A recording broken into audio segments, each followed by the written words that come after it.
الحمد لله نحمده ونستعينه ونستغفره ونؤمن به ونتوكل عليه ونعوذ بالله من شرور أنفسنا ومن سيئات أعمالنا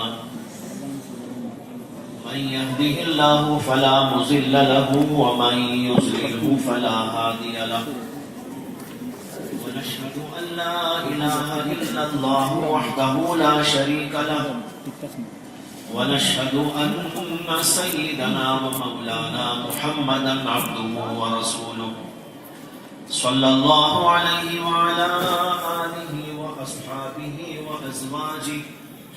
وأزواجه وذرياته وسلم تسليما كثيرا كثيرا. أما بعد فأعوذ بالله من الشيطان الرجيم. بسم الله الرحمن الرحيم.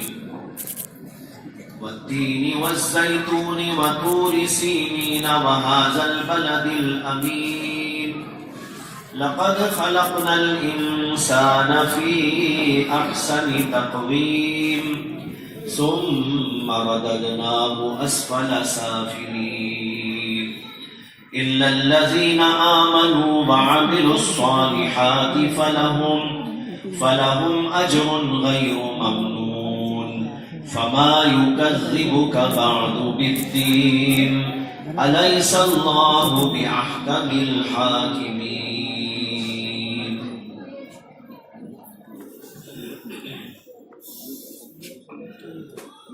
حضرات علماء کرام،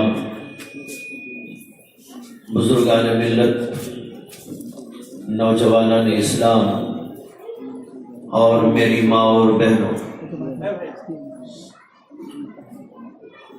آج یہ اجلاس مدرسے تعلیم القرآن کے شعبہ دینیات اور ناظرہ کا اجلاس ہے، جس میں آپ لوگ اس مکتب میں اور جامعہ میں زیر تعلیم بچوں کا پروگرام سن رہے تھے، تقاریر بھی سن رہے تھے، مکالمات بھی سن رہے تھے، اور بھی بہت کچھ سنا ہوگا، نظم، نعت، قرآن، یہ سب آپ کو سنایا جا رہا تھا اور ہم لوگ محظوظ ہو رہے تھے. چھوٹے چھوٹے بچوں نے بڑی بڑی باتیں ہمارے سامنے بیان کی. عام طور پر کہا جاتا ہے کہ چھوٹی منہ بڑی بات، یہ وہاں کہتے ہیں جہاں کسی کو ٹوکنا ہوتا ہے کہ بھائی چھوٹے منہ سے بڑی بات کیوں کہتا ہے. لیکن یہ موقع ایسا ہے جہاں چھوٹے منہ سے بڑی بات سننا گوارا کیا جاتا ہے،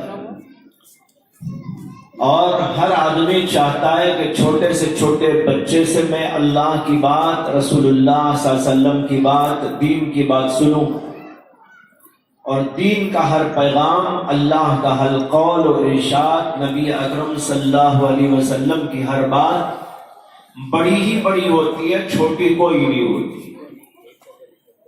تمام کی تمام باتیں بڑی ہوتی ہیں، لیکن ان بچوں نے اپنی چھوٹی چھوٹی زبانوں سے یہ بڑی بڑی باتیں ہمارے سامنے بیان کی. آخر میں جو بچہ تقریر کر رہا تھا،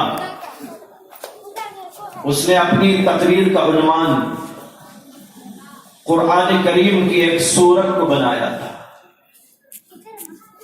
ذہن ادھر ہی منتقل ہوا اور میں نے بھی وہی سورت آپ کے سامنے پڑھ دی ہے، جس کو سورہ تین کہا جاتا ہے، جس میں اللہ تعالیٰ فرماتے ہیں والتین والزیتون وطور سینین وہذا البلد الامین. اس میں اللہ تعالیٰ نے پہلے قسمیں کھائی. والتین، انجیر کی قسم ہے، والزیتون، اور زیتون کی قسم ہے، وطور سینین، اور کوہ طور کی قسم ہے، وَهَذَا الْبَلَدِ الْأَمِينَ، اور اس شہر یعنی مکہ المکرمہ جو شہر ہے جس میں اللہ کے نبی علیہ السلام پیدا ہوئے اور شروع کا دور آپ نے وہاں پر گزارا، اس شہر کی اللہ نے قسم کھائی، اس شہر کی قسم ہے جو امن والا شہر ہے۔ 4 چیزوں کی قسم کھا کر اللہ تبارک و تعالی نے آگے 3 باتیں بیان کی۔ ایک بات تو یہ بیان فرمائی، لقد خلقنا الانسان فی احسن تقویم، کہ ہم نے انسان کو بہترین شکل و صورت پر پیدا کیا۔ دوسری بات یہ بیان فرمائی، ثم رددناہ اسفل سافلین، اور پھر ہم اس کو لوٹا دیتے ہیں بہت ہی نکمی حالت میں، اسفل سافلین۔ اور تیسری بات اللہ نے بیان کی، الا الذین آمنوا وعملوا الصالحات، مگر وہ لوگ جو ایمان رکھتے ہیں اور اچھے عمل کرتے ہیں، لہم اجر غیر ممنون، ان کے لیے ایسا اجر ہے جو کبھی ختم ہونے والا نہیں، منقطع ہونے والا نہیں۔ یہ 3 باتیں اللہ نے قسم کھا کے بیان فرمائی۔ یہاں پر غور یہ کرنا ہے کہ اللہ نے یہ 3 باتیں جو فرمائی وہ کیا ہیں؟ ہم اور آپ جانتے ہیں کہ اللہ تبارک و تعالیٰ نے انسان کو ایک تو جسم عطا کیا ہے، اس کو صورت عطا کی، ہر انسان کو ایک خاص شکل عطا کی، اس کو ظاہری ڈھانچہ کہتے ہیں، جس میں ہماری صورت بھی ہے، دیگر اعضاء بھی ہیں، ہاتھ اور پیر بھی ہیں، اور پھر اس کا قد و قامت بھی ہے۔ ان ساری چیزوں کو ملا کر اللہ نے فرمایا لقد خلقنا الانسان فی احسن تقویم، کہ ہم نے انسان کو بہترین صورت پر، بہترین شکل پر، بہترین انداز پر پیدا کیا ہے۔ ظاہر بات ہے کہ دیگر انسانوں کے اعتبار سے اللہ تعالیٰ نے انسان کو جو شکل اور صورت اور جو قد و قامت عطا کی ہے وہ بڑی بہترین شکل اور قد و قامت عطا کی ہے۔ انسان اس قد و قامت کے ساتھ اپنے اندر بہت ساری خوبیاں رکھتا ہے، بہت ساری کمالات کی چیزیں اللہ نے اس کو عطا کی ہیں۔ اس کے اندر دیکھنے کی صلاحیت، اس کے اندر بولنے کی صلاحیت، اس کے اندر سوچنے کی صلاحیت، اور چلنے کی اور پھرنے کی طاقت اور قوت، بہت سارے کام کاج کرنے کی قوتیں اور طاقتیں، یہ ساری چیزیں اللہ تبارک و تعالیٰ نے انسان کو عطا کی ہیں، اور انسان کو ایسا ممتاز کر کے پیدا کیا ہے کہ دیگر تمام کے تمام جانور انسان کے اعتبار سے دیکھیں تو وہ گھٹیا نظر آتے ہیں، انسان سب سے اعلیٰ ہے، انسان سب سے اشرف ہے، اپنی شکل اور صورت اور اپنی ظاہری طاقت اور قوت کے اعتبار سے۔ بظاہر بعض جانور انسان سے زیادہ طاقتور معلوم ہوتے ہیں، جیسے ہاتھی قوت والا معلوم ہوتا ہے، اور بھی کچھ ایسے جانور ہیں، بہت سے جانور ہیں انسان کے مقابلے میں ان کے اندر ظاہری طاقت بہت ہوتی ہے، لیکن اس کے باوجود اللہ نے انسان کو جو قوت اور طاقت دی ہے اور اس کے اندر جو اس کے ساتھ صلاحیت عطا کی ہے، اس کی وجہ سے اس کی طاقت دیگر جانوروں کی طاقت سے بڑھ جاتی ہے۔ اسی لیے انسان جانوروں کو قبضے میں کر لیتا ہے، ہاتھی کو قبضے میں کر لیتا ہے، شیروں کو، باغوں کو، ریچھوں کو اپنے قبضے میں کر لیتا ہے، بس اوقات ان کو اپنا تابعدار بھی بنا لیتا ہے، اور ایسا تابعدار بنا لیتا ہے کہ شیر بھی انسان کی سننے لگتا ہے، ہاتھی بھی اس کی سننے لگتا ہے، اور جو انسان بولتا ہے اس کے مطابق کرنے لگتا ہے۔ کیوں؟ اس لیے کہ اللہ نے انسان کو جس انداز سے بنایا ہے وہ سب سے اونچے انداز کی بات ہے، اس سے زیادہ بہتر، اس سے زیادہ اونچے انداز کا کوئی جانور اللہ نے نہیں پیدا فرمایا۔ اس کو پہلی بات اللہ نے فرمائی لقد خلقنا الانسان فی احسن تقویم، اس کے فوری بعد اللہ کہہ رہے ثم رددناہ اسفل سافلین، پھر اس کے بعد اس کو ہم اسفل سافلین پہنچا دیتے ہیں۔ کیا مطلب ہے اس کا؟ ہم دیکھتے ہیں کہ انسان بچپن سے پروان چڑھتا ہے اور پھر اس کی طاقتیں اور قوتیں اور اس کے ظاہری اعضاء یہ سب کے سب مضبوط ہو جاتے ہیں اور بہت کچھ کام دھام کرنے کے قابل ہو جاتا ہے. وہ حکومتیں کرتا ہے, دنیا کو سنبھالتا ہے, تجارتیں کرتا ہے, فیکٹریاں چلاتا ہے, پتہ نہیں کیا کیا کرتا ہے, ساری دنیا کو اپنے قبضے میں کر لیتا ہے اور اس طریقے پر انسان اعلیٰ بن جاتا ہے, بہت اونچے درجے تک پہنچ جاتا ہے. لیکن پھر اللہ اس کو ڈھالتے ہیں اور پھر اسے ایک ایسی صورتحال تک پہنچا دیتے ہیں جس میں انسان ان ساری قوتوں کو کھو دیتا ہے. وہ ہے اس کا بڑھاپا. جب آدمی بوڑھا ہوتا ہے, آہستہ آہستہ بوڑھا ہونا شروع ہوتا ہے, اس میں امراض جمع ہو جاتے ہیں, بیماریاں اس کے اندر آ کر اپنا اثر دکھاتی رہتی ہیں اور پھر آگے چلتے چلتے آنکھیں ضعیف ہو جاتی ہیں, کان ضعیف ہو جاتے ہیں, زبان کی قوت سلب ہو جاتی ہے, ہاتھ اور پیر کی طاقتیں ختم ہو جاتی ہیں. اب چلنے کے قابل نہیں رہتا, پھرنے کے قابل نہیں رہتا, کام دھام کرنے کے قابل نہیں رہتا, دیکھنے کے قابل نہیں رہتا. اسے آپ کہیں بھائی دیکھو یہاں تو اسے نظر نہیں آتا, آپ اس کے کان کے اندر جا کر بولنا چاہیں تب بھی اس کو سنائی نہیں دیتا. یعنی ساری قوتیں ڈھل جاتی ہیں, ساری قوتیں ختم ہو جاتی ہیں. اس کو اللہ نے کہا اسفل سافلین, یعنی بہت ہی گھٹیا درجے پر اس کو پہنچا دیتے ہیں.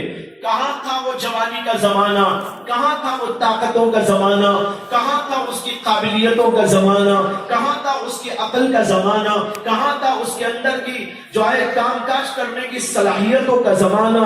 کیا کیا کر رہا تھا, کیا کیا کر رہا تھا. ایسا معلوم ہو رہا تھا کہ اس سے بڑھ کر کوئی نہیں ہے, لیکن اللہ اس کو ڈھلاتے ڈھلاتے یہاں تک پہنچا دیتے ہیں کہ اب اسے آپ کچھ کہنا چاہیں تو سن نہیں سکتا, اس سے آپ کچھ بلوانا چاہیں وہ بول نہیں سکتا, آپ اسے کچھ دکھانا چاہیں تو وہ دیکھ نہیں سکتا, آپ اسے چلانا چاہیں تو چل نہیں سکتا. حتیٰ کہ بیٹھنے سے معذور ہو گیا, چلنے سے معذور ہو گیا, کام کاج کرنے سے معذور ہو گیا. اب اس کے بچوں نے سب کچھ اس کا سنبھال لیا, اب اس کے گھر میں اس کی نہیں چلتی اور اس کے دکان میں اس کی کوئی نہیں چلتی. حتیٰ کہ سارا دوسرے لوگ لے جاتے ہیں, یہ بیچارہ آنکھیں پھاڑ پھاڑ کے دیکھتا رہ جاتا ہے لیکن کچھ کر نہیں پاتا. یہ ہے اسفل سافلین. یہ دو باتیں پہلے اللہ نے بیان کی اور تیسری بات جو کہی وہ یہ ہے الا الذین آمنوا, مگر جو لوگ ایمان رکھتے ہیں, وعملوا الصالحات اور نیک عمل کرتے ہیں, یہ ایسے ہیں کہ ان کے لیے اجر ہے اور ایسا اجر جو کبھی ختم ہونے والا نہیں. یہاں اللہ کہہ کر استثناء کیا ہے. استثناء کے معنی اس کو الگ کیا ہے. پہلے جو ٹاپک چل رہی تھی اس سے الگ کر کے ایک مضمون اللہ نے بیان کیا. اوپر ٹاپک یہ چل رہی تھی کہ اللہ نے کہا ثم رددناہ اسفل سافلین, کہ ہم نے اس جوان کو, قوت والے کو, طاقت والے کو, صلاحیت والے کو, علم والے کو, عقل والے کو, بڑی قابلیتوں والے کو ہم نے اسفل سافلین پہنچا دیا. اب نہ عقل باقی نہیں, نہ دیکھنے کی قوت باقی نہیں, نہ سننے کی طاقت باقی نہیں, بوڑھا ہو گیا, ضعیف ہو گیا, کمزور ہو گیا, چلنے سے پھرنے سے معذور ہو گیا. مگر جو لوگ ایمان رکھتے ہیں وہ اور نیک عمل کرتے ہیں وہ, یہاں اللہ نے استثناء کر دیا ہے. یہاں سوال پیدا ہوتا ہے کہ اوپر کی بات سے اللہ نے ان کو الگ کیا تو کیا ایمان والے بوڑھے نہیں ہوتے, کیا نیک عمل کرنے والے بوڑھے نہیں ہوتے؟ جیسے اگر کسی نے کہا آپ سے کہ بھائی فلاں فلاں میرے پاس آئے مگر وہ نہیں آیا, جاءنی القوم الا زیدا, میرے پاس قوم سب کی سب آئی, محلے والے سب کے سب آئے, کمیٹی والے سب کے سب آئے, مگر فلاں نہیں آئے. تو مطلب وہ نہیں آیا, اس سے الگ ہو گیا. اللہ یہاں بھی الگ کرنے کہتے ہیں ہم ان لوگوں کو قوتیں طاقتیں سب دے کر پھر ان کو اسفل سافلین میں یعنی بڑھاپے میں پہنچا دیتے ہیں, کمزوریوں میں پہنچا دیتے ہیں, سب سلب کر لیتے ہیں, طاقتیں ان کی ختم ہو جاتی ہیں. مگر جو ایمان رکھتے ہیں وہ اور نیک عمل کرتے ہیں وہ, ان کی طاقت سلب نہیں ہوتی, وہ بوڑھے نہیں ہوتے. تو کیا وہ بوڑھے نہیں ہوتے؟ تو ہم دیکھتے ہیں سب ہوتے ہیں، ایمان والے بھی بوڑھے ہوتے ہیں، اعمال والے بھی بوڑھے ہوتے ہیں، تقوی والے بھی بوڑھے ہوتے ہیں، اللہ والے بھی بوڑھے ہوتے ہیں، ان کے اندر بھی وہی سب کچھ پیدا ہوتا ہے، لیکن اللہ یہ کیا کہتا ہے؟ علماء نے لکھا ہے کہ یہاں اللہ ایک عجیب بات بتانا چاہتے ہیں، وہ یہ کہ دنیا کے سب لوگ قوتیں پا کر جب بڑھاپے میں آتے ہیں تو ان کی دنیا ان سے چلی جاتی ہے، لیکن جو لوگ جوانی کے زمانے میں ایمان و عمل کے ساتھ میں رہتے ہیں، نیک عمل کرتے رہتے ہیں، وہ بوڑھے ہونے کے باوجود بھی اس پر ہی باقی رہتے ہیں، ان کے اعمال کا سلسلہ، ان کے ایمان کا سلسلہ باقی رہتا ہے۔ آپ دیکھ لیجئے کہ دنیا کو کمانے والے دنیا بہت کماتے ہیں، جوانی میں کماتے ہیں، بڑھاپے میں کماتے ہیں، اور جوانی میں کماتے ہیں، بوڑھے ہوتے ہیں تو دوسرے لوگ لے کے بھاگ جاتے ہیں، لیکن جو ایمان والے جوانی میں ایمان کماتے ہیں، اعمال کو مضبوط کرتے ہیں، اپنے علم کو مضبوط کرتے ہیں، اپنے تقوی کو مضبوط کرتے ہیں، اللہ سے لگاتے ہیں، وہ ایسے ہوتے ہیں کہ بوڑھے ہونے کے باوجود بھی ان کا سلسلہ ایمان کا ختم نہیں ہوتا، ان کا سلسلہ اعمال کا ختم نہیں ہوتا، ان کا عمل، ان کا علم ختم نہیں ہوتا، ان کا تقوی ختم نہیں ہوتا، یہ سلسلہ بڑھاپے میں آگے اور بڑھ جاتا ہے اور سلسلہ غیر منقطع حد تک چلتا رہتا ہے۔ یہ ہے جو اللہ یہاں بیان کرنا چاہتے ہیں استثناء سے۔ یہ مضمون تو آپ نے سن لیا، لیکن اس سے پہلے والا مضمون تھوڑا سا سننا باقی ہے۔ اللہ تعالیٰ نے اس سورت کو جو شروع کیا ہے، یہ 3 چیزوں کو قسم کھا کر بیان کر کے بیان کیا ہے۔ 3 چیزیں بیان کی، لیکن اس سے پہلے قسم کھا کے بیان، اور قسم کھائی 4 باتوں کی۔ یہ 4 باتوں کی قسم کیا ہے اور کیوں ہے، میں تھوڑا سا اس کے اوپر روشنی ڈالتا ہوں۔ اللہ نے 2 باتیں پہلے یہ کہی، والتین والزیتون، پھر آگے اور 2 چیزیں بیان کی، وطور سینین وہذا البلد الامین۔ یہ 4 چیزیں کل ہیں، ان میں سے 2 چیزیں مادیت سے متعلق ہیں اور 2 چیزیں روحانیت سے متعلق ہیں۔ پہلی 2 چیزیں مادیت سے متعلق ہیں اور دوسری 2 چیزیں روحانیت سے متعلق ہیں۔ اللہ نے پہلی 2 چیزیں بیان کی، تین و زیتون۔ اس کو سب جانتے ہیں، تین کے معنی انجیر۔ انجیر ایک پھل ہوتا ہے، بڑا لذیذ ہوتا ہے، میٹھا ہوتا ہے، بڑا مقوی ہوتا ہے، دل کو، دماغ کو اور ظاہری جسم کو مقوی کرنے کے لیے بہت کارآمد اس کو بتایا جاتا ہے۔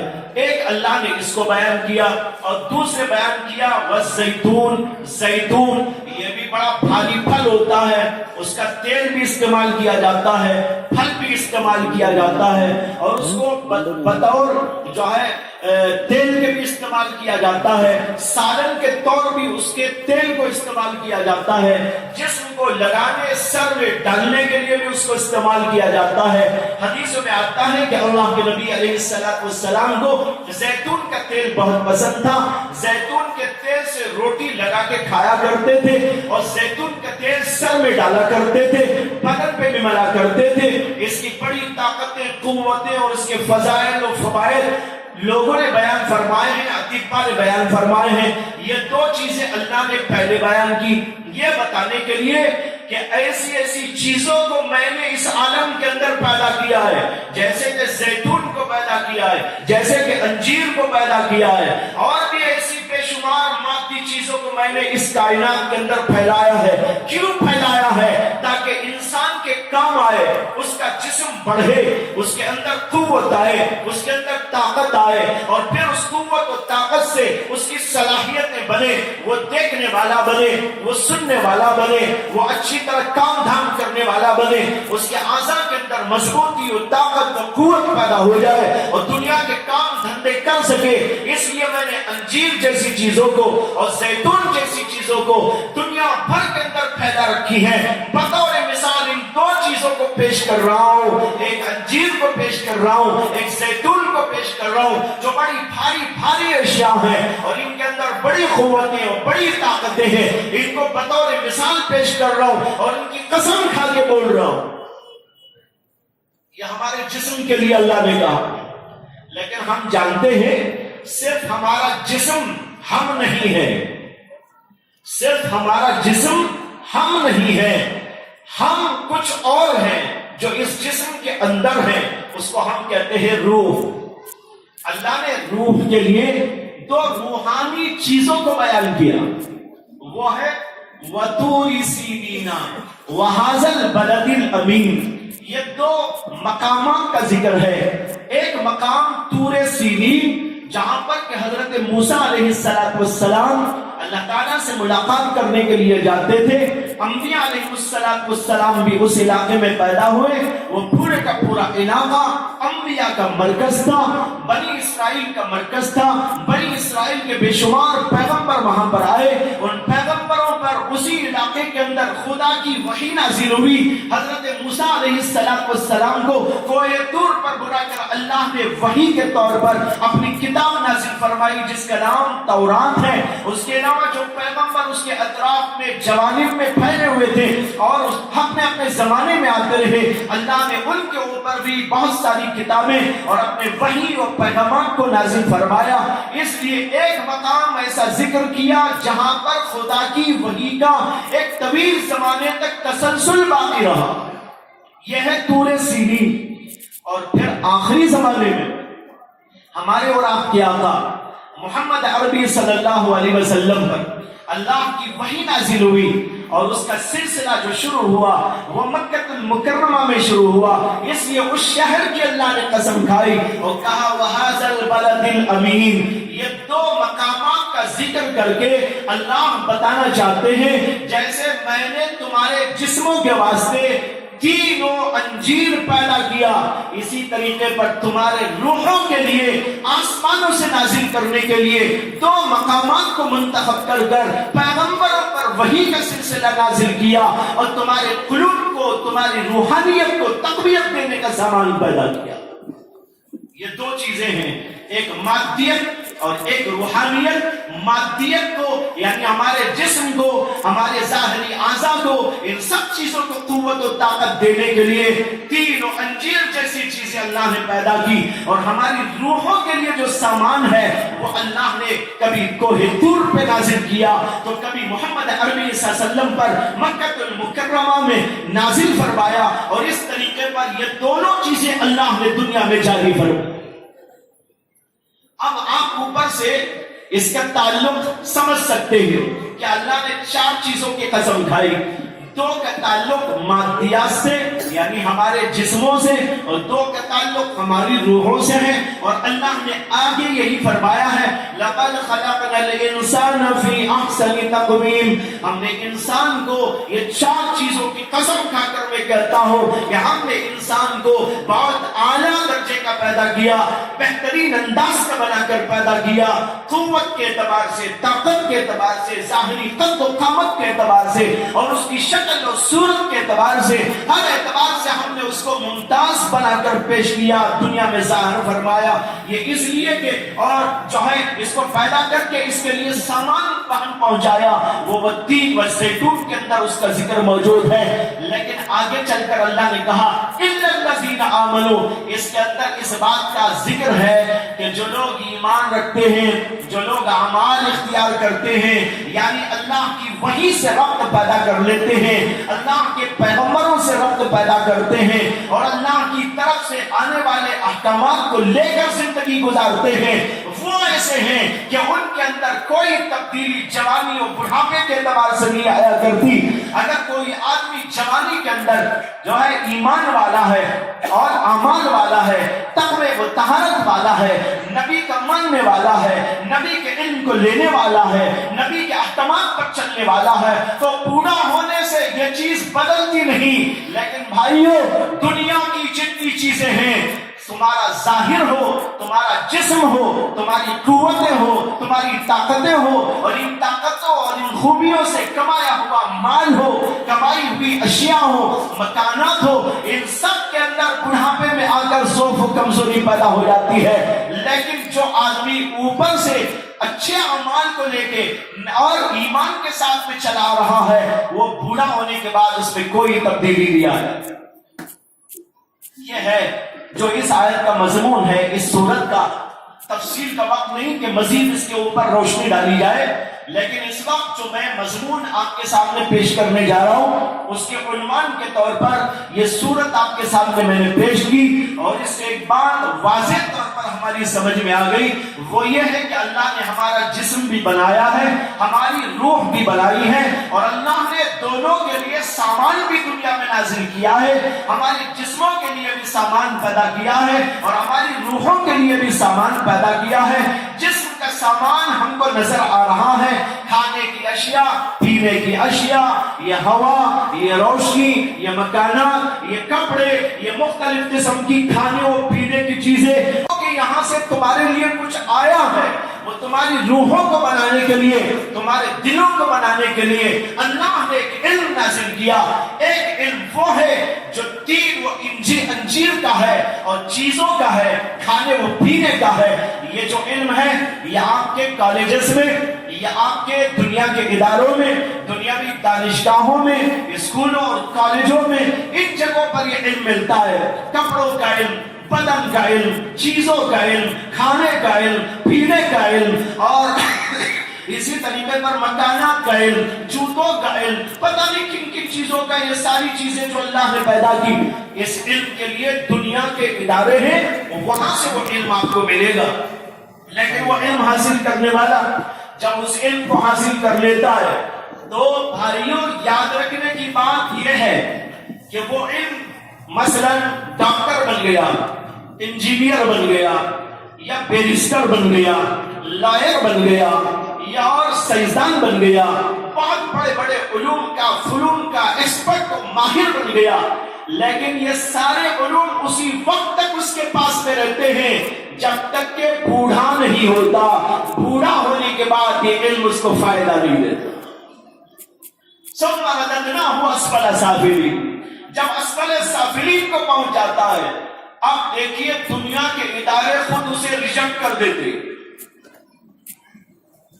کہتے ہیں کہ بھائی اب آپ بوڑھے ہو گئے، اب آپ کو یہاں سے چلے جانا، آپ نے 55 سال خدمت کر دی، ہمارے ادارے میں آپ رہے، اس لیے اب اس کے بعد آپ کے لیے یہاں کوئی سروکار نہیں، آپ جائیے، اب تو آپ کو آرام کرنا ہے، آپ کے علم کا نفع ختم ہو گیا، آپ کا دور ختم ہو گیا، آپ کے علم کا دور ختم ہو گیا، اس لیے ریٹائرڈ ہو جاتا ہے آدمی، اور اس کے بعد وہ اپنے گھر میں بس کھاتا رہتا ہے، پیتا رہتا ہے، بچوں کے ساتھ میں رہتا ہے، عورتوں کے ساتھ اٹھتا بیٹھتا ہے، کچھ گفتگو کر لیتا ہے، کہیں جاتا اور آتا ہے، اس کے سوا اس کے علم کا کوئی نفع نہیں ہوتا۔ ڈاکٹر کا علم ختم ہو گیا، انجینئر کا علم ختم ہو گیا، اور علوم فنون ختم ہو گئے، اس کو لوگوں نے ریجیکٹ کر دیا اور اس کو ریٹائر کر دیا۔ اب وہ جائے اور کچھ کر لے ویسے ہی، لیکن اس کے علم کو اتنا معتبر نہیں سمجھا جاتا۔ لیکن بھائیوں جب آدمی ایمان والا ہوتا ہے اور دنیا کا نہیں دین کے علم والا ہوتا ہے، عالم ہوتا ہے، فقیہ ہوتا ہے، اور محدث ہوتا ہے، مفسر ہوتا ہے، اور قرآن اور حدیث کے علوم کا ماہر و ایکسپرٹ ہوتا ہے، وہ ایسا ہوتا ہے کہ جتنا بوڑھا ہوتا ہے اس کا علم اتنا ہی جوان ہوتا چلا جاتا ہے۔ فرق ہے کہ نہیں ہے؟ دنیا کا علم ختم ہو گیا، ثم رددناہ اسفل سافلین، لیکن اللہ الگ ان لوگوں کو کر رہے ہیں، الا الذین آمنوا وعملوا الصالحات، یہ ان لوگوں کا استثناء ہے جو ایمان رکھتے ہیں، اللہ کی باتوں پر، رسول کی باتوں پر، اس کے علم کو لیتے ہیں، اور اللہ کی طرف سے کوہ طور پر نازل ہونے والے علم کو، مکہ المکرمہ میں محمد عربی صلی اللہ علیہ وسلم کے اوپر نازل ہونے والے علم کو جو لوگ لیتے ہیں اور پڑھتے ہیں اور اس کے ایکسپرٹ بنتے ہیں، یہ ایسے لوگ ہیں ایمان والے، اعمال صالحہ والے، کہ ان کا سلسلہ کبھی منقطع نہیں ہوتا۔ دنیا کا سارا علم ایک زمانے میں ختم ہو جاتا ہے، لیکن یہ علم کبھی ختم ہونے والا نہیں۔ جب یہ علم بھائیوں دنیا میں بھی ختم نہیں ہوتا، یاد رکھو آخرت میں بھی ختم نہیں ہوتا، یہ سلسلہ آگے تک چلتا رہتا ہے۔ لیکن جب دنیا کا علم دنیا ہی میں ختم ہو گیا تو پھر آخرت میں کیا کام آئے گا؟ جب دنیا کا علم دنیا ہی میں ختم ہو گیا، ڈاکٹر صاحب بوڑھے ہونے کے بعد اب ان کو ڈاکٹر نہیں مانتے. انجینئر صاحب وہ اپنے گھر میں بیٹھے رہتے ہیں, ان کے علم کا خود ان کو کوئی نفع نہیں, دوسروں کو کوئی نفع نہیں. بیرسٹر صاحب وہ ریٹائرڈ ہو گئے ہیں, اب ان کے علم کا دوسروں کو کوئی فائدہ نہیں. اسی طریقے پر دنیا کے سارے علوم کا قصہ ہے, اور ضعف پیدا ہو جاتا ہے, کمزوری پیدا ہو جاتی ہے. علم کو ترقی ہوتی رہتی ہے لیکن صاحب علم کو تنزلی ہوتی رہتی ہے. علم آگے بڑھتا رہتا ہے, سائنس آگے بڑھتی رہتی ہے, طب آگے بڑھتا رہتا ہے, جدید جدید تحقیقات ہوتی رہتی ہیں, عجیب عجیب انکشافات ہوتے رہتے ہیں, محیر العقول چیزیں ایجاد ہوتی رہتی ہیں. ہم نے ایسے ڈاکٹروں کو دیکھا ہے جو پہلے زمانے میں پڑھ کر اب بوڑھے ہو گئے, ان کے سامنے نئی کوئی چیز لے کر جاتے ہیں تو ان کو سمجھ میں نہیں آتا. وہ کہتے ہیں بھائی یہ پرانے زمانے کا ہمارا علم ہے, یہ نئے ڈاکٹروں کا, نئے ڈاکٹروں سے پوچھئے گا. یہ ہے دنیا کا علم. جب دنیا کا علم دنیا ہی میں آخری زمانے میں کام نہیں آتا, بھائیو آخرت میں اس کے کام آنے کا کوئی سوال نہیں پیدا ہوتا.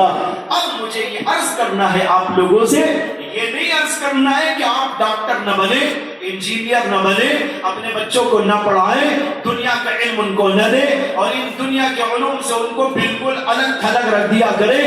نہیں, خدا نخواستہ, میرا یہ منشا نہیں ہے. میرا منشا آپ کو یہ سمجھانا ہے کہ دنیاوی علم اور دینی علم دونوں کے درمیان میں کتنا تفاوت اور فرق, اس فرق کو ہمیں سمجھنا ہے.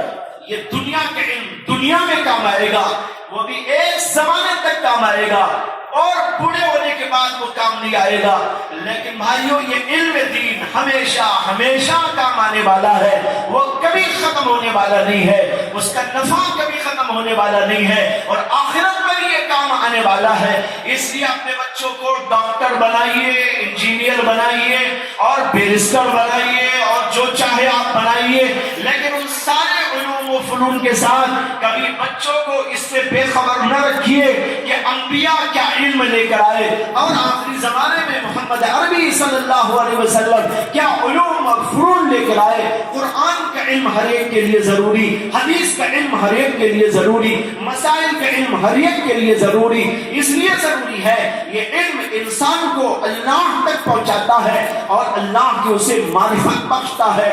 دنیا کا علم دنیا کی چیزیں بتاتا ہے, دنیا کی چیزوں کی معرفت کراتا ہے, لیکن دین کا علم تو انسان کو اللہ سے روشناس کراتا ہے, اللہ سے متعارف کراتا ہے, اور اس کی زندگی کے اندر انقلاب عظیم پیدا ہوتا ہے, اور اس کی روح ترقی پاتی ہے, اور اس کا دل بن جاتا ہے.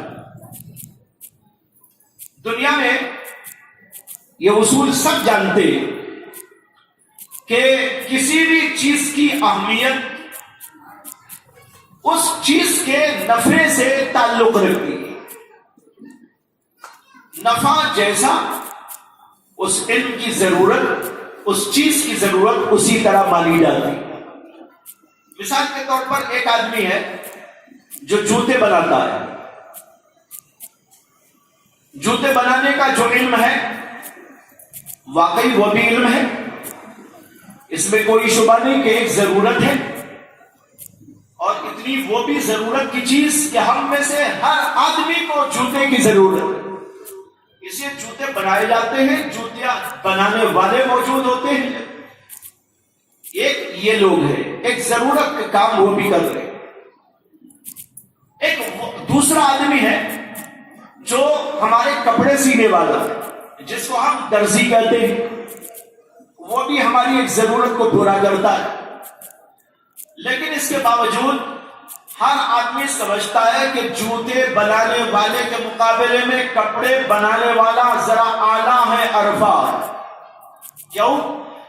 اس لیے کہ جوتے کے مقابلے میں کپڑے اعلیٰ و عرفہ. اس لیے جوتے کو بنانے والا, جوتے کا علم جاننے والا, اگرچہ وہ بھی ایک بہت اہم کام کر رہا ہے, ضرورت کا کام کر رہا ہے, لیکن اس کے مقابلے میں جو کپڑے سینے والا ہے, درزی, اس کو زیادہ اہمیت دی جاتی ہے. اس سے معلوم ہوا کہ علم کے اندر تفاوت ہوتا ہے, فرق ہوتا ہے. کچھ بڑا ہوتا ہے, کوئی چھوٹا ہوتا ہے, کوئی اعلیٰ ہوتا ہے, کوئی ادنا ہوتا ہے. اسی طرح ایک اور مثال لے لیجئے. ایک آدمی ہے جو کار کا میکینک ہے. کار خراب ہو جائے ریپیئر کرتا ہے، مرمت کرتا ہے، ٹھیک ٹھاک کرتا ہے، اس کو ہم کہتے ہیں کار کا میکینک۔ اور دوسرا وہ ہے جو ہمارا میکینک ہے، یعنی انسانوں کا میکینک۔ آپ کہیں گے انسانوں کا میکینک کیا؟ وہ ہے ڈاکٹر۔ اگر انسان بیمار ہو جائے آپ کہاں جاتے ہیں؟ ڈاکٹر کے پاس میں جاتے ہیں۔ ڈاکٹر آپ کی مرمت کرتا ہے، کبھی انجیکشن لگاتا ہے، کبھی دوا دیتا ہے، کبھی کچھ اور کرتا ہے، اور آپ کی مرمت کر کے آپ کی بیماری کو دور کرتا ہے۔ ایک کار کا میکینک ہے، ایک انسان کا میکینک ڈاکٹر ہے، لیکن دونوں کے درمیان میں بڑا فرق۔ ایک کار کو ریپیئر کرنے والا، ایک خود انسان کو ریپیئر کرنے والا۔ دنیا میں کوئی ایسا نہیں ہوگا جو ڈاکٹر کو بھی اور میکینک کو دونوں کو ایک درجے کا سمجھتا ہو۔ سب سمجھتے ہیں کہ دونوں کے درمیان میں زمین و آسمان کا فرق ہے۔ کار کا میکینک معمولی سمجھا جاتا ہے، اس کے بجائے ڈاکٹر اس کو بڑا اعلیٰ و عرفہ سمجھا جاتا ہے، اس کا مقام بلند سمجھا جاتا ہے۔ کیوں؟ اس لیے کہ دونوں کا کام الگ الگ ہے۔ وہ کار ریپیئر کرتا، وہ انسان کو خود ریپیئر کرتا۔ کتنا بڑا فرق ہو گیا۔ اس سے معلوم ہوا کہ جیسی چیز ہوتی ہے اسی کے لحاظ سے اس کے علم کو بھی کبھی ادنا، کبھی گھٹیا، کبھی اعلیٰ و عرفہ سمجھا جاتا ہے۔ میں اسی کو ان مثالوں کو سامنے رکھ کر آپ سے کہنا چاہتا ہوں کہ آپ غور کریں۔ دنیا میں بے شمار علم جو اسکولوں میں، کالجوں میں، یونیورسٹیوں میں پڑھائے جاتے ہیں، اور اس کو پڑھ کر کوئی ڈاکٹر بنتا ہے، کوئی انجینئر بنتا ہے، اور کوئی بیرسٹر بنتا ہے، کوئی کسی اور فن کا ماہر بنتا ہے۔ یہ سب اپنی جگہ پر ان سارے علوم کی ضرورت ہے، بڑی اہمیت ہے۔ ڈاکٹر بھی ہمیں چاہیے، انجینئر بھی ہمیں چاہیے، اور علوم و فنون کے ایکسپرٹس بھی ہم کو چاہیے۔ یہ سب علوم دنیا میں جو جاری ہے اس کی ہم کو اور آپ کو اور ساری دنیا انسانیت کو ضرورت ہے۔ لیکن ایک علم وہ ہے جو حضرات انبیاء علیہ السلام لے کر آئے، وہ علم جو انسان کو انسان بناتا ہے اور خدا سے ملاتا ہے۔ آپ دیکھیے کہ یہ دنیا کے علوم چیزوں کو بنانے کے لیے ہے، چیزوں کے سلسلے میں ہے، انسان کے بدن کے سلسلے میں ہے، انسان کی بدن ہی کی چیزوں پر محنت کرنے کے لیے ہے۔ کھانا ہمارے جسم کے لیے، پینا ہمارے جسم کے لیے، جوتے کپڑے ہمارے جسم کے لیے، کار اور بلڈنگیں ہمارے جسم کے واسطے، ہمارے جسم ہی کے واسطے اتنی بڑی کائنات کا نظام چل رہا ہے جس کے اندر آپ کے تمام ڈاکٹرز بھی، انجینئرز بھی، ایکسپرٹ بھی سب لگے ہوئے۔ یہ انسان کو انسان بنانے کے لیے نہیں، بلکہ انسان کے جسم کو ٹھیک ٹھاک کرنے کے لیے اور اس کی ضرورتوں کو پورا کرنے کے لیے علم ہے۔ اور ایک علم وہ ہے جو انسان کو اللہ سے ملاتا ہے اور انسان کے اندر کے اخلاق کو درست کرتا ہے، انسان کو واقعی انسان بنا دیتا ہے، انسان کے اندر بہترین اخلاق و کردار پیدا کر کے وہ دنیا کے اندر جینے کا سلیقہ اور اس کو استعداد عطا کرتا ہے۔ یہ علم سایہ ہے کہ سب علوم سے بھاری اور اعلیٰ و عرفہ ہے، جس کا نام ہے علوم دین۔ اس سے آپ دنیا کا علم حاصل کرائیں، لیکن اس کے ساتھ اس علم کو کبھی فراموش نہ کرے جس کا نام ہے علم دین۔ یہ علم دین وہ ہے جس سے ایمان آتا ہے، جس سے عمل صالح آتا ہے۔ جب ایمان و عمل صالح آتا ہے، یہ آدمی جوان ہو کے بوڑھا ہو، سب دنیا بوڑھی ہو کے ختم ہو جائے، لیکن یہ آدمی ایسا کہ اس کا علم تازہ، اس کا ایمان تازہ، اس کا عمل تازہ، اس کا تقوی تازہ، ہمیشہ ہمیشہ باقی۔ اور ایسے لوگوں کے لیے اللہ کا وعدہ ہے فَلَهُمْ أَجْرٌ غَيْرُ مَمْنُونٍ، ان کے لیے ایسا اجر ہے، سلسلہ ہے اجر کا جو کبھی ختم ہونے والا نہیں، برابر جاری رہتا۔ اس لیے دنیا کے علم کے ساتھ ساتھ دینی علم کو اہمیت دینا چاہیے، اور اس کو پڑھنے پڑھانے کا نظام ہر گھر میں ہونا چاہیے۔ ہر گھر کا فرد پڑھا لکھا دینی اعتبار سے بھی ہونا چاہیے۔ آج کے دور کے اندر بہت زیادہ اہمیت دنیا کے علوم کو دی جاتی ہے، بنسبت دینی علم کے۔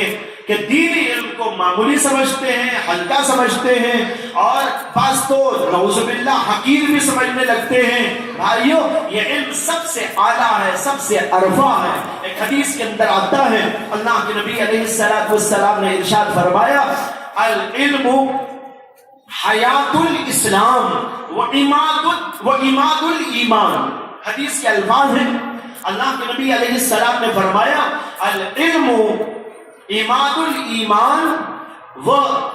الایمان و حیات الاسلام۔ اس کو فرمایا کہ اسلام کی حیات ہے، اسلام کی زندگی علم سے وابستہ ہے۔ اگر ہمارا ایمان زندہ رہنا ہے، ہمارا اسلام باقی رہنا ہے، تو اس علم دین کی ضرورت ہوگی۔ قرآن پڑھے بغیر کوئی آدمی مومن نہیں ہو سکتا، حدیث پڑھے بغیر کوئی آدمی مومن نہیں رہ سکتا۔ اس کے ایمان کا بقا، اس کے اسلام کا بقا اور ان سب چیزوں کو باقی رکھتے ہوئے زندگی گزارنے کا سلیقہ علم کے بغیر انسان کو آ نہیں سکتا۔ ایک آدمی اللہ والا بنے، اس کے لیے ضرورت ہے کہ علم شریعت اس کے پاس موجود ہو۔ ایک آدمی سلیقہ مند انسان بنے، اس کے لیے ضرورت ہے کہ اس کے پاس علم موجود ہو۔ ایک آدمی ماں باپ کا تابعدار و فرمانبردار بنے اور ان کے حقوق ادا کرنے والا بنے، اس کے لیے ضرورت ہے کہ اس کے پاس دینی علم موجود ہو، اس کے اخلاق و کردار وہ اعلیٰ درجے کے ہو۔ اس کے لیے ضرورت ہے کہ انسان کے پاس دین کا علم موجود ہو۔ آپ سوچیں، غور کریں کہ دنیا میں بے شمار ادارے ہیں، دانشگاہیں ہیں، اسکولز ہیں، کالجز ہیں، جامعات اور یونیورسٹیاں ہیں، لیکن کسی جگہ پر یہ سبق نہیں پڑھایا جاتا کہ والدین کے کیا حقوق ہیں، رشتہ داروں کا کیا حق ہے، پڑوسیوں سے کیسا رہنا چاہیے، پڑوسیوں کے ساتھ کیسا سلوک کرنا چاہیے، بڑوں کے آداب کیا، چھوٹوں کا لحاظ کیا ہوا کرتا ہے۔ کسی جگہ پر یہ نہیں پڑھایا جاتا۔ کسی کو انجینئر بنا دیا جاتا ہوگا، ڈاکٹری پڑھا دی جاتی ہوگی اور علوم پڑھائے جاتے ہوں گے، لیکن اس کو کوئی یہ سبق نہیں پڑھاتا کہ بھائی تو یہاں پڑھ رہا ہے، ڈاکٹر بن کے جائے گا تو تیرے ماں باپ کے ساتھ تیرا سلوک کیا ہونا چاہیے، تیرے بڑوں کے ساتھ تیرا سلوک کیا ہونا چاہیے، تیرے چھوٹوں کے ساتھ سلوک کیا ہونا چاہیے۔ اس کو کوئی نہیں بتاتا۔ نہ تو انسانی حقوق بتائے جاتے ہیں، نہ اللہ سے اس کا تعلق پیدا کیا جاتا ہے۔ یہ صرف شریعت کا علم ہے جو انسان کو اللہ والا بناتا ہے اور اس کے ساتھ انسانوں اور مخلوقات کا حق بھی اس کو سکھاتا ہے۔ کہتے ہیں کہ حضرت عمر رضی اللہ عنہ کی خدمت میں ایک بار ایک آدمی آیا اور اس نے آ کر کہا کہ حضرت میرا ایک بیٹا ہے، میری مانتا ہی نہیں، میں سمجھاتا ہوں میری بات مان، لیکن وہ میری بات ماننے کو تیار نہیں ہوتا، میری مخالفت کرتا ہے، میری نافرمانی کرتا ہے، اور میں جو چاہتا ہوں اس کے خلاف ہی کر کے دکھاتا ہے۔ اب میں بہت پریشان ہوں، میں چاہتا ہوں کہ آپ میرے بیٹے کو بلائیں اور اس کو نصیحت فرمائیں، تنبیہ فرمائیں۔ حضرت نے کہا بہت اچھا۔ اس کے بعد باپ کو بھی بلایا، بیٹے کو بھی بلایا، باپ کو باہر بٹھایا اور بیٹے کو اپنے پاس اندر بلایا اور اس سے کہا کہ تمہارے باپ نے شکایت کی ہے کہ تم باپ کی بات مانتے نہیں، باپ کے حقوق ادا نہیں کرتے، حالانکہ شریعت میں تمہارے اوپر ماں باپ کے حق رکھے ہوئے ہیں، تم آخر ماں باپ کا حق کیوں ادا نہیں کرتے؟ وہ نوجوان تعجب سے پوچھنے لگا کہ حضرت کیا ماں باپ کے بھی کوئی حق ہوتے ہیں؟ حضرت نے کہا ہاں بھائی، قرآن میں، حدیث میں، شریعت میں، اللہ کی طرف سے رسول اللہ کی شریعت اس میں اس بات کو بتایا گیا ہے کہ ماں باپ کا حق ہوتا ہے۔ اس نے کہا حضرت میرے باپ نے تو آج تک مجھے نہیں بتایا کہ ماں کا کیا حق ہے، باپ کا کیا حق ہے یا اور کسی کا کیا حق ہے، مجھے آج تک اس کی کوئی تعلیم ہی اس نے نہیں دی۔ حضرت عمر رضی اللہ عنہ اس کو سننے کے بعد اس کے باپ کو بلاتے ہیں اور کہتے ہیں کہ تم نے کبھی اس کو پڑھایا قرآن کیا ہے؟ کبھی تم نے اس کو بتایا کہ حدیث کیا ہے؟ تم نے کبھی اس کو یہ بتایا کہ ماں باپ کے حقوق کیا ہیں؟ اس نے کہا ہاں، میرے سے تو اس میں غلطی ہو گئی، کوتاہی ہو گئی کہ میں نے کبھی اس کو بتایا ہے۔ حضرت عمر نے کہا تیرے بیٹے پر تو کوڑے بعد میں لگاؤں گا، پہلے تیرے اوپر کوڑے لگاؤں گا، اس لیے کہ تیرا قصور ہے کہ تو نے اس کو نہیں سمجھایا، تو نے اس کو قرآن نہیں پڑھایا، دین نہیں پڑھایا، شریعت نہیں پڑھائی۔ اب آگر شکایت کرتا ہے کہ بیٹا نہیں مانتا۔ بیٹے کو اگر سکھایا ہوتا، پڑھایا ہوتا، حقوق بتائے ہوتے، قرآن حدیث حدیث کا علم دیا ہوتا وہ سمجھتا تیری بات مانتا. جب تو نے اس کو سکھایا نہیں تو مجرم سب سے پہلا تو. اس سے معلوم ہوا کہ ماں باپ کے اوپر ضروری ہے کہ وہ اپنے بچوں کے سلسلے میں اسی طرح کسی ذمہ دار کے تحت رہنے والوں کے لیے ضروری ہوتا ہے کہ جو ہے وہ دین کا علم خود حاصل کرے, دوسروں کو حاصل کروائے. اگر یہ نہیں کرتے وہ مجرم گردانے جاتے ہیں. اللہ نے قرآن میں حکم دیا یا ایھا الذین آمنوا قوا انفسکم واہلیکم نارا, ایمان والو اپنے آپ کو اور اپنے اہل و عیال کو دوزخ کی آگ سے بچاؤ. دوزخ کی آگ سے خود کو بھی بچاؤ اور اپنے اہل و عیال اور ماتحت لوگوں کو بچاؤ. حضرت علی سے کسی نے پوچھا کہ حضرت دوزخ کی آگ سے اپنے آپ کو ہم کیسے بچائیں, کیا آیت کا مطلب ہے؟ حضرت علی کرم اللہ تعالی وجہہ نے فرمایا آیت کا مطلب یہ ہے کہ خود بھی دین کے علم سے آراستہ پیراستہ ہو جاؤ اور اپنے اہل و عیال اور بچوں اور ماتحت لوگوں کو بھی دین کا علم دو.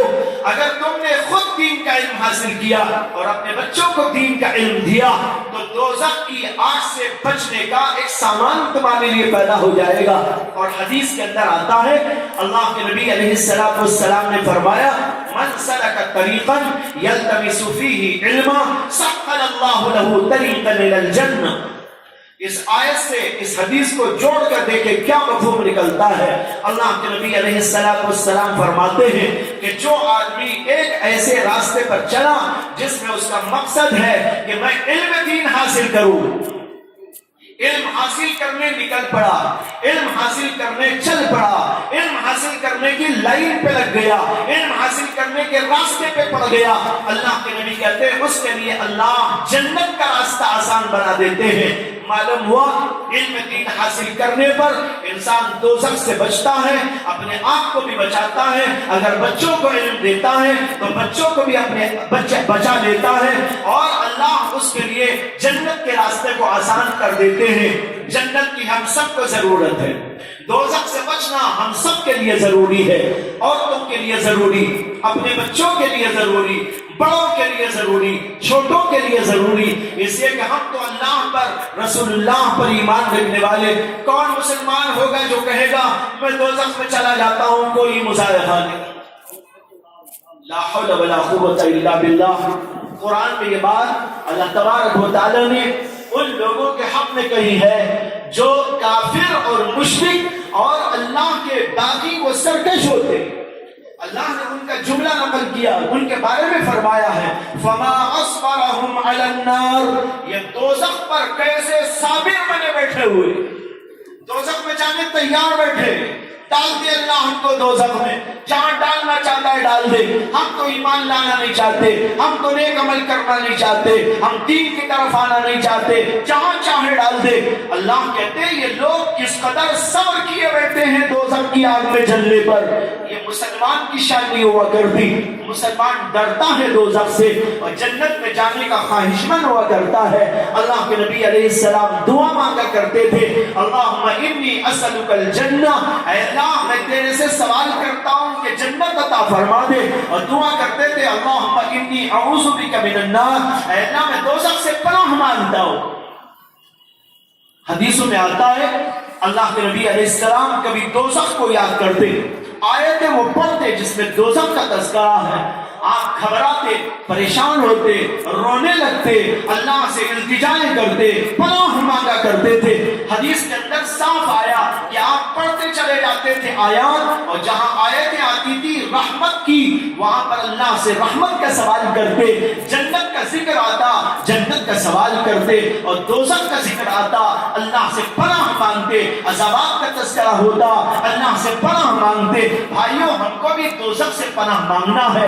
اللہ نے اس کے لیے راستہ بتایا کہ علم حاصل کرو اور اپنے بچوں کو بھی علم دین سے آراستہ پیراستہ کرو.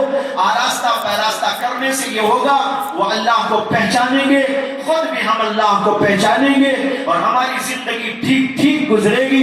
ہمیں پتہ چلے گا نماز کیسا پڑھنا ہے, روزہ کیسا رکھنا ہے, عبادت کیسے کرنے ہیں, حلال و حرام میں کمائی میں حلال و حرام کی تمیز کیسے کرنی ہے، کیا کمانا ہے، کیا کھانا ہے، کس طرح کمانا ہے، کس طرح کھانا ہے، یہ ساری باتیں معلوم ہوگی۔ معاشرت کا سبق ملے گا، اللہ کے نبی کی معاشرت کیسے تھی، اللہ کے نبی نے معاشرت کے کیا احکام دیے۔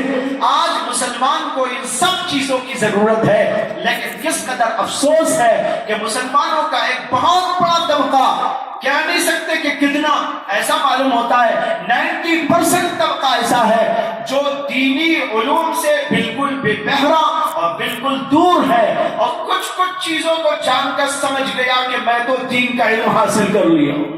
اتنا کافی نہیں ہے، ایک مسلمان کو اتنا علم ہونا چاہیے جس سے اس کی عبادت ٹھیک ہو، جس کو حلال و حرام کی تمیز کرنے کا سلیقہ آ جائے، اسے معلوم ہو کہ بھائی بیپار کیسا کروں، تجارت کیسا کروں، کمائی کیسا کروں، حلال ذریعہ کیا ہے، حرام ذریعہ کیا ہے۔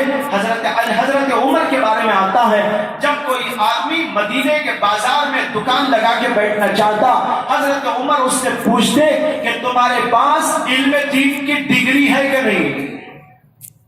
حضرت عمر پوچھا کرتے تھے تم نے علم کیا حاصل کیا، تم نے قرآن پڑھا ہے، تم نے حدیث کو جانا ہے، تم نے مسائل کو سیکھا ہے، احکام خداوندی کو جانا ہے۔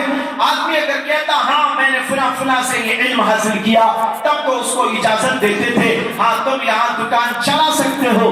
گویا یوں سمجھ لیجئے کہ اس آدمی کو لائسنس مل جاتا تھا دکان چلانے کا، کاروبار کرنے کا، اور بازار کے اندر دکان کھول لینے کا۔ اس آدمی کو جو دین کا علم حاصل کر چکا ہوتا تھا، اور جس کے بارے میں حضرت عمر کو معلوم ہوتا اس کے پاس دین کا علم موجود نہیں ہے، حضرت عمر کہتے دکان بند کرو، پہلے جا کر علم سیکھو، پھر اس کے بعد میں آ کر دکان کھولا۔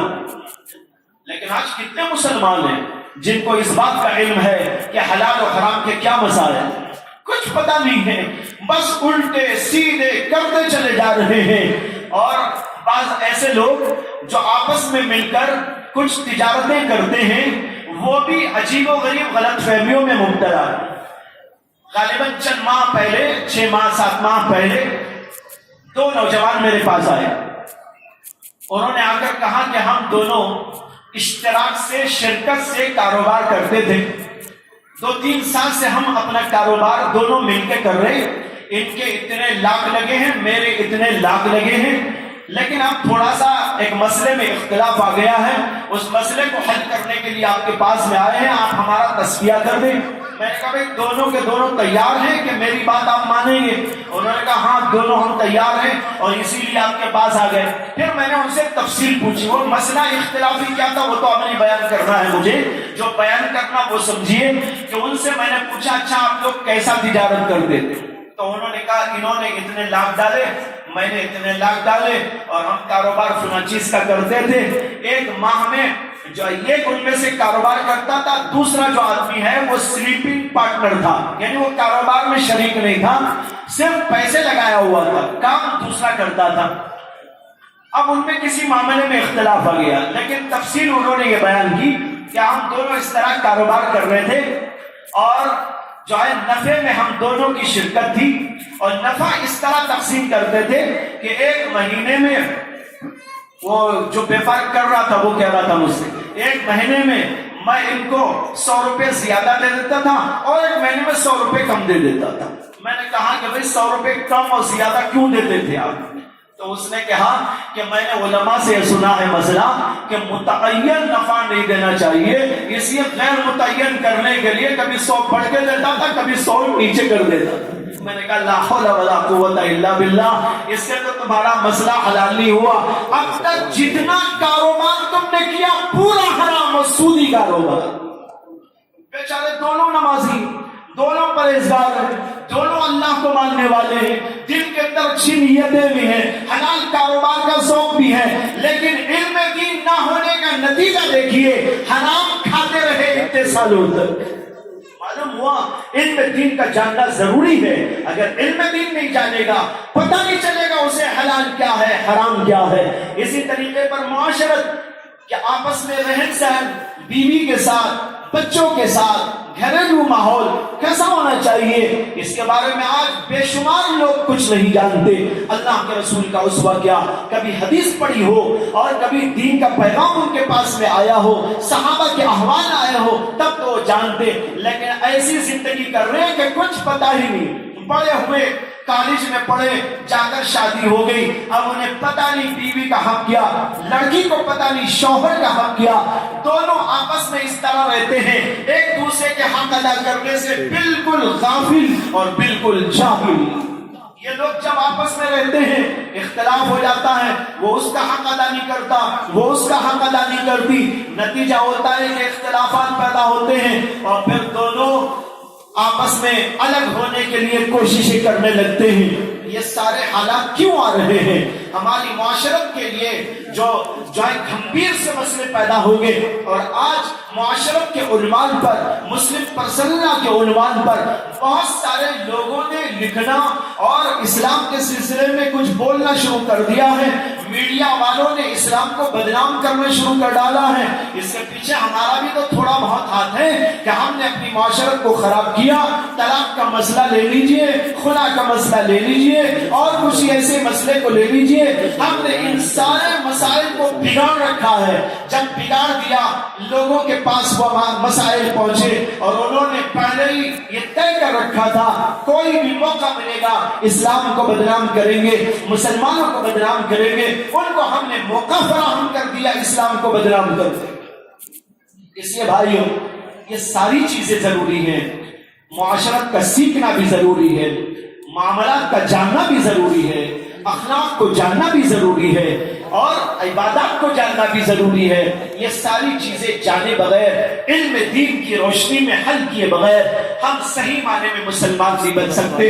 اس لیے بہت ضروری ہے کہ مسلمان علم دین سے آراستہ پیراستہ ہو۔ ماشاءاللہ آپ کے اس علاقے کے اندر یہ جامعہ تعلیم القرآن ایک بہت ہی معروف، مشہور اور بڑا مستند اور بہت ہی بافیض ادارہ ہے، جس کا دور دور تک ماشاءاللہ چرچا ہے، اور حضرت مولانا مفتی افتخار احمد صاحب کی خدمات اور اس سلسلے میں ان کے نمایاں کارنامے سب کو معلوم ہے۔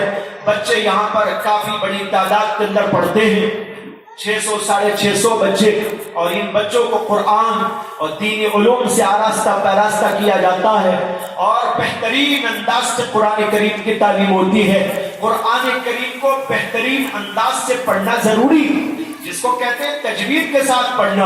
ایک ہے پڑھ لینا اور ایک ہے پڑھنا۔ پڑھ لینے میں بھی پڑھنے میں بڑا فرق ہے۔ ایک صاحب نے مجھ سے ایک بار پوچھا کہ آپ کار چلاتے ہیں؟ میں نے کہا چلا لیتا ہوں، چلاتا نہیں ہوں۔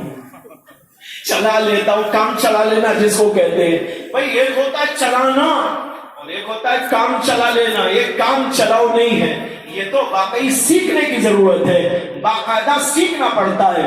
اللہ کے نبی علیہ السلام نے اپنے زمانے مبارک میں حضرات صحابہ کو فرمایا کہ جس آدمی کو قرآن سیکھنا ہو وہ حضرت عبداللہ بن مسعود سے جا کر قرآن سیکھے۔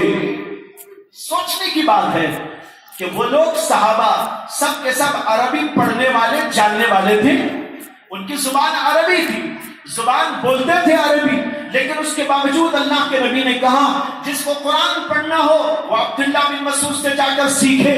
معلوم ہوا قرآن سیکھنا پڑتا ہے، اس کا تلفظ سیکھنا پڑتا ہے، ذوق کا فرق معلوم کرنا پڑتا ہے، کس طریقے پر ان چیزوں کو ادا کیا جائے گا، ان حروف کو ادا کیا جائے گا، پھر بہترین لب و لہجے میں کس طرح پڑھا جائے گا، صحت کا لحاظ بھی ہو اور رونق اور زینت کا لحاظ بھی ہو، بہترین انداز سے قرآن پڑھا جائے، یہ بہت اللہ کو پسند ہے۔ اللہ کے نبی علیہ السلام فرماتے ہیں جب کوئی بہترین قاری اللہ کا کلام پڑھتا ہے، اللہ اس کی قرأت کو ایسا سنتے ہیں، اس کے پڑھنے کو ایسا سنتے ہیں جیسے کوئی آدمی کسی گانے والی کے گانے کو تم میں سے سنتا۔ وہ زمانہ گانے والیوں کا تھا، اس لیے اللہ کے نبی نے مثال دی، جیسے کوئی آدمی گانے والی کا گانا سنتا ہے، بڑے شوق کے ساتھ سنتا ہے، بڑی رغبت کے ساتھ سنتا ہے، قرآن کی تلاوت ہوتی ہے، اللہ اسی طرح سنتے ہیں، اور پھر کتنا مبارک ہے کام قرآن پڑھنے کا، قرآن پڑھانے کا۔ اللہ کے نبی نے فرمایا خیرکم من تعلم القرآن وعلمہ، تم میں بہترین انسان وہ ہے جو قرآن پڑھتا ہے، وہ پڑھاتا ہے۔ تو بھائیو، یہ پڑھنا اور پڑھانا یہ سیکھنے سکھانے سے تعلق رکھتا ہے۔ جب آدمی سیکھتا ہے اور پڑھتا ہے اور اللہ کو پسند آتا ہے، اس کا بیڑا پار ہوتا ہے۔ ایک واقعے کی طرف ذہن منتقل ہو گیا، آپ نے بھی سنا ہوگا پہلے، امام راضی نے یہ واقعہ لکھا ہے تفسیر کبیر میں۔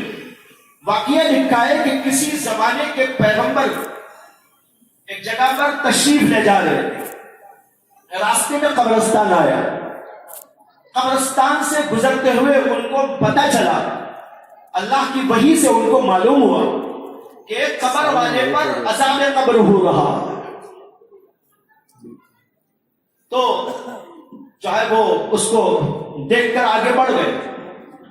آگے بڑھنے کے بعد کہیں ان کو جانا تھا، ایک دن کے بعد 2 دن کے بعد واپس جب آ رہے تھے تو وہیں پر پہنچے تو اسی قبر والے کے بارے میں ان پیغمبر کو معلوم ہوا اللہ نے ان کے عذاب کو ہٹا لیا ہے اور ان کو جنت عطا کر لی۔ تو انہوں نے اللہ تعالیٰ سے عرض کیا کہ اللہ، میں جب یہاں سے گیا تھا تو مجھے بتایا گیا کہ اس آدمی کو عذاب قبر ہو رہا، اب میں جب واپس آ رہا ہوں 2-3 دن کے بعد تو یہاں آپ کی طرف سے مجھے یہ بتایا جا رہا ہے کہ یہ آدمی اب جنت میں چلا گیا، اس کا عذاب موقوف ہو گیا، اس کی کیا وجہ ہے؟ اللہ تعالیٰ نے ان کو وہیں سے بتایا کہ یہ آدمی جس کی قبر ہے، اس کا جب انتقال ہوا تھا تو اس کی بیوی حاملہ تھی اور اسی زمانے میں اس کا انتقال ہو گیا۔ وہ بچہ جو ماں کی پیٹ میں تھا وہ پیدا ہوا، پیدا ہونے کے بعد بڑھا، اب وہ 4-5 سال کا جب ہو گیا تو اس کی ماں اس کو لے جا کر ایک استاد کے سامنے بٹھائی اور استاد نے اس کو میرا پاکیزہ کلام پڑھایا، اور وہ بچہ پڑھ رہا تھا بسم اللہ الرحمن الرحیم۔ اب وہ الفاظ دوسرے بھی ہو سکتے ہیں، یہی الفاظ ہونا ضروری، مطلب یہ ہے اس مضمون کی کوئی آیت تھی جو پچھلے زمانے کے پیغمبر کے زمانے میں استاد نے پڑھائی، کہ اس لیے میں نے عرض کر دیا کسی کو اشکال ہو کہ بعض روایتوں میں آتا ہے کہ بسم اللہ الرحمن الرحیم جو ہے یہ ہمارے نبی پر نازل ہوا، اگرچہ بات صحیح نہیں ہے، صحیح یہ ہے کہ پچھلے پیغمبروں پر بھی ایسی آیت نازل ہوئی، جیسے کہ خود قرآن میں حضرت سلیمان علیہ السلام کے تذکرے میں موجود ہے کہ حضرت سلیمان نے بلقیس کو خط لکھا تو اس میں لکھا بسم اللہ الرحمن الرحیم، قرآن میں موجود ہے۔ اس سے صحیح ہے کہ پہلے بھی تھی آیت، لیکن زبان کچھ اور ہوگی، عربی نہیں ہوگی، کوئی اور زبان ہوگی، مضمون وہی تھا۔ تو لکھتے ہیں امام راضی رحمۃ اللہ علیہ کہ ان پیغمبر کو اللہ نے بتایا کہ وہ بچہ اب بڑا ہو کر اس قابل ہو گیا کہ مکتب میں جا کر تعلیم حاصل کر سکے۔ اس کی ماں اب اس کو لے کر استاد کے پاس میں گئی اور استاد نے اس کو بٹھا کر پڑھایا بسم اللہ الرحمن الرحیم۔ بچے کی زبان پہ یہ الفاظ تھے کہ وہ پڑھ رہا تھا میں شروع کرتا ہوں اس اللہ کے نام کے ساتھ جو رحمان ہے، جو بڑا مہربان ہے، جو بڑا رحیم ہے۔ وہ بچہ یہ پڑھ رہا تھا تو میری رحمت کو جوش آیا اور میں نے کہا کہ میرا یہ بچہ جب اپنی زبان سے کہہ رہا ہے اور میں رحمان ہوں رحیم ہوں تو میں اس کے باپ کو کیسے عذاب کے اندر گرفتار رکھوں۔ اس کے اس بچے کے پڑھنے پر میں نے اس کی مغفرت کر دی۔ معلوم ہوا یہ بہت ہی مبارک سلسلہ ہے، دینی اعتبار سے بھی، دنیاوی اعتبار سے بھی، دنیا کے اندر بھی اس کلام کو پڑھنے سے برکتیں ملتی ہیں۔ تو بھائیو، بتانا یہ ہے کہ یہ سلسلہ یہاں پر ماشاءاللہ بڑے بہترین انداز سے جاری ہے۔ جامعہ تعلیم القرآن کے اندر ابھی ہم مولانا کا وہ مدرسہ بھی دیکھنے گئے جہاں جو ہے جگہ لے کر اچھے پیمانے پر، اونچے پیمانے پر تعمیر کا سلسلہ جاری ہے۔ دیکھ کر بہت خوشی ہوئی، دعائیں نکلی، مزید دعا کرتا ہوں اللہ تعالیٰ اس ادارے کو مزید ترقیات سے نوازے، اور جو خدمات اس کی ہو رہی ہیں اللہ تبارک و تعالیٰ اس کو اور زیادہ پروان چڑھانے کی توفیق عطا فرمائے، اس کے اندر قوت اور استحکام عطا فرمائے۔ ماشاءاللہ بہت سارے بچیاں اور بچے یہاں پر تعلیم حاصل کر رہے ہیں، اور میں طویل زمانے سے جانتا ہوں، آج ہی کی کوئی نئی بات نہیں ہے۔ الحمدللہ مولانا سے ہمارے پرانے تعلقات ہیں، یہاں آنا جانا بھی پرانا ہے، اور پہلے ہی سے میرے علم کے اندر ہے کہ یہاں پر مکتب کی تعلیم کا بھی بہت ہی بہترین انداز سے نظام قائم ہے۔ بہت ساری جگہ پر مکاتب کے اندر تعلیم صحیح طریقے پر نہیں ہوتی، یا بس سرسری سی ہو جاتی ہے، لیکن یہاں پر بہت طویل زمانے سے یہ سلسلہ الحمدللہ جاری ہے کہ بچوں کو بہترین انداز سے قرآن پڑھاتے ہیں، اور دینی معلومات سے ان کو آراستہ پہراستہ کرتے ہیں، ان کے ایمان کو تقویت ملتی ہے، ان کے اعمال کے اندر رونق پیدا ہوتی ہے۔ میں دعا کرتا ہوں کہ اللہ تعالیٰ اس ادارے کو مزید استحکام اور اس کے فیوز کو اللہ تعالیٰ عام و تام فرمائے۔ وآخر دعوانا ان الحمدللہ رب